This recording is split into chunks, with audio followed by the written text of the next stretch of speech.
terrorist group shows no signs of letting up, as evidenced by propaganda videos released overnight showcasing the organization's stronghold throughout much of Iraq and Syria. Despite having American weaponry and armor at their disposal, the Safawids were scared to meet death and did not have the nerve to continue the fight. ISIS propaganda captured Iraqi soldiers are rounded up in vehicles in these videos, forced to dig their own mass graves, executed then at point-blank range. Another video shows the violent battle for the Syrian city of KUBANI that we've been covering for so long, using a drone to highlight where suicide attacks were carried out. In other disturbing images, ISIS terrorists can be seen throwing a man accused of being gay off the top of a building and then stoning him to death. ISIS tactics are considered so extreme they evoked revulsion from, of all places, an al-Qaeda affiliate. A top leader of al-Qaeda in Yemen, which just slaughtered American hostage Luke Summers, held a press conference in which he described these beheadings and other acts as barbaric.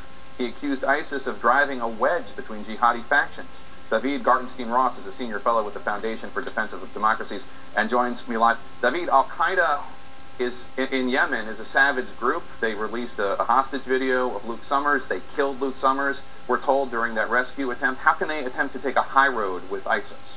They're taking a high road not so much because they're good guys, obviously, but rather for strategic reasons. Al-Qaeda had a very bad experience, actually, from ISIS's predecessor, Al-Qaeda in Iraq, which was known for its beheadings, known for its overt brutality, and that ended up creating, among other things, a massive uprising against it, and it diminished Al-Qaeda's brand worldwide. For strategic reasons, they don't want to engage in the overt savagery that ISIS does, although they have no problem with engaging in savagery. And it's also overt savagery against Muslims that they really have the issue with, right? Not overt savagery against Jews or Christians.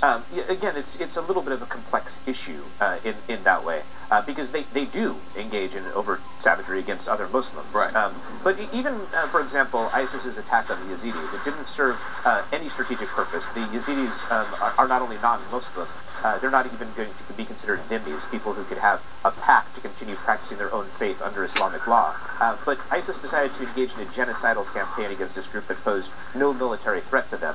Al-Qaeda probably wouldn't have made the same decision, in part because they're not as obsessed with carrying out and showing their ability to inflict massive pain on a population right now. Instead, they have a bit of a longer-term game than ISIS does. ISIS keeps releasing these propaganda videos. What are U.S. intelligence officials gaining from them, if anything? Well, for one thing, faces, voice recognition, they've shown a number of the same figures repeatedly. In some cases, they've shown their faces, and this is helpful.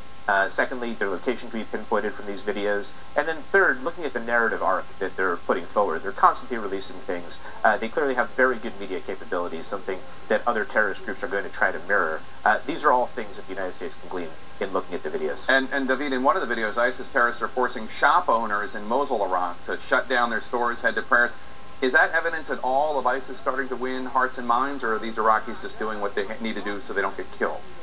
Look, it's always difficult to say from a propaganda video, and particularly when you have totalitarian rules such as ISIS's. I think, though, that aside from the video, we can see that increasing pockets of resistance are forming against ISIS in places like Mosul and Fallujah. It's not like the awakening 06 to 07. They don't have a major sponsor, so they're not a major strategic threat right now, but they're certainly a big thorn in their side. Fascinating. David Gartenstein-Ross, thank you so much. Really appreciate it as always. In our national lead.